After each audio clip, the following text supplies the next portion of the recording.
പെരിയാറിൽ മത്സ്യങ്ങളുടെ കൂട്ടക്കുരുതിയിൽ വൻ പ്രതിഷേധം. ചത്ത മീനുകൾ മലിനീകരണ നിയന്ത്രണ ബോർഡ് ഓഫീസിലേക്ക് എറിഞ്ഞു കർഷകർ. മത്സ്യക്കുരുതിയിൽ ജലസേചന വകുപ്പിനെ പഴിചാരി മലിനീകരണ നിയന്ത്രണ ബോർഡ്. ബണ്ടിന്റെ ഷട്ടറുകൾ തുറന്നുവിട്ടത് ബോർഡിനെ അറിയിക്കാതെ എന്ന ആരോപണം. പാലക്കാട് കൊല്ലങ്കോട് കമ്പിവേലിൽ കുടുങ്ങിയ പുലി ചത്തു. പുലി ചത്തത് മയക്കുവെടി വെച്ച് പിടികൂടുന്നതിനിടെ. മരണകാരണം ആന്തരിക രക്തസ്രാവമെന്ന നിഗമനം. നഴ്സിംഗ് പ്രവേശന പ്രതിസന്ധിയിൽ ധാരണ. മാനേജ്മെന്റ് അസോസിയേഷനുമായി ആരോഗ്യമന്ത്രി ചർച്ച നടത്തി. കഴിഞ്ഞ വർഷം അംഗീകാരം നൽകിയ എല്ലാ കോളേജുകൾക്കും അഫിലിയേഷൻ നൽകും. ഏകജാലക പ്രവേശനവുമായി സഹകരിക്കുമെന്ന് അസോസിയേഷൻ.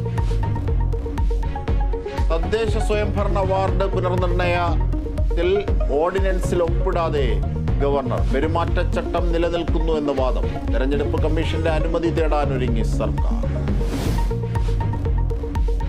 ബിജെപിയിൽ ചേരുമെന്ന പ്രചരണത്തിനെതിരായി EP ജയരാജന്റെ പരാതിയിൽ കേസെടുക്കാനാകില്ലെന്ന് പോലീസ്. കേസെടുക്കാനുള്ള മൊഴിയോ സാഹചര്യ തെളിവുകളോ ഇല്ലെന്ന് വിശദീകരണം. കോടതി നിർദ്ദേശപ്രകാരം കേസെടുക്കാമെന്നും പോലീസ്.